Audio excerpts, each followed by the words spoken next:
Je suis avec Yann Bayon, directeur des équipes de France de karaté. Vous voilà à quelques mois du départ à Tokyo pour les Jeux de Tokyo 2020. On peut dire que nous y sommes déjà. Comment vous sentez-vous? Est-ce que vous avez le sentiment d'être prêt? On est excité parce que c'est un parcours qui est long, qui est difficile, et puis que en ligne de mire, on a l'aboutissement, les Jeux. Voilà. Donc peut-être on n'y participera qu'une seule fois. On sait que c'est un événement planétaire incroyable. C'est l'événement sportif majeur auquel on peut participer. Donc forcément, on est excité, on a hâte d'y être. Maintenant, le parcours est très long. Donc là, on sort d'un été de travail. Ça va commencer très rapidement puisqu'on part au Japon pour la première compétition de qualification de la saison sportive. Et c'est la dernière ligne droite. Donc on est excité, mais on est aussi mesuré parce qu'il y a beaucoup de travail et il y a beaucoup de compétitions à faire encore pour espérer qualifier le maximum de monde. On parle beaucoup de travail. On ne mesure pas forcément de l'extérieur les énormes efforts que le projet olympique a demandé au karaté mondial en général et au karaté français en particulier. Pouvez-vous synthétiser pour nous ce qu'ont été ces efforts?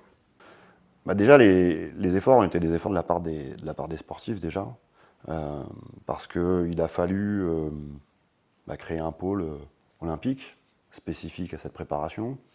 Donc énormément d'athlètes sont venus sur Paris, ont été obligés de changer un petit peu leur mode de vie, leur mode de fonctionnement pour s'investir à 100% sur cette qualification olympique. Donc ça a été énormément de sacrifices de leur part. Les sportifs ont aussi mis un petit peu en suspens leur parcours personnel, professionnel ou universitaire.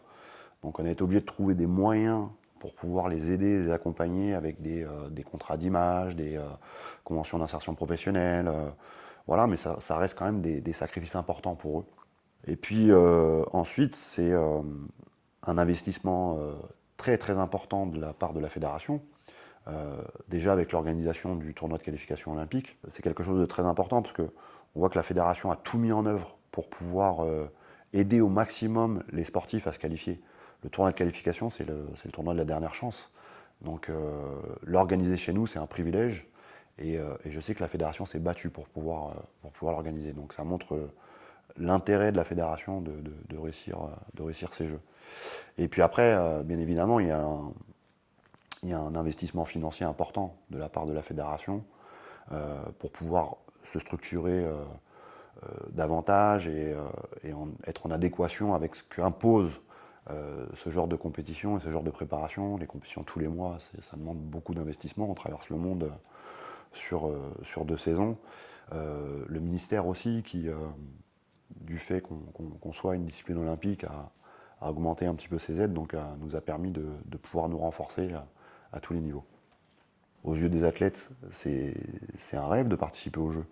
Des générations et des générations de karatékas ont toujours rêvé d'y participer, en tout cas de pouvoir intégrer la discipline.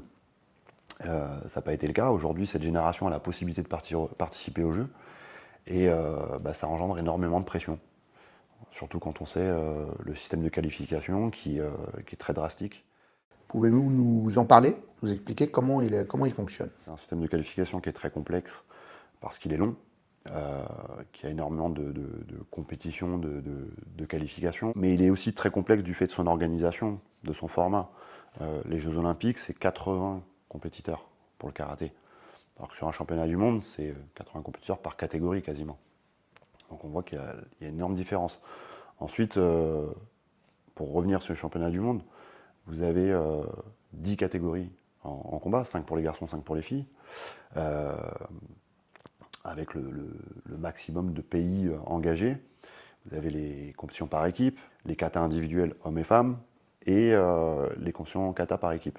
Au jeu, vous avez uniquement 6 catégories combat, donc il y en a quand même un peu moins.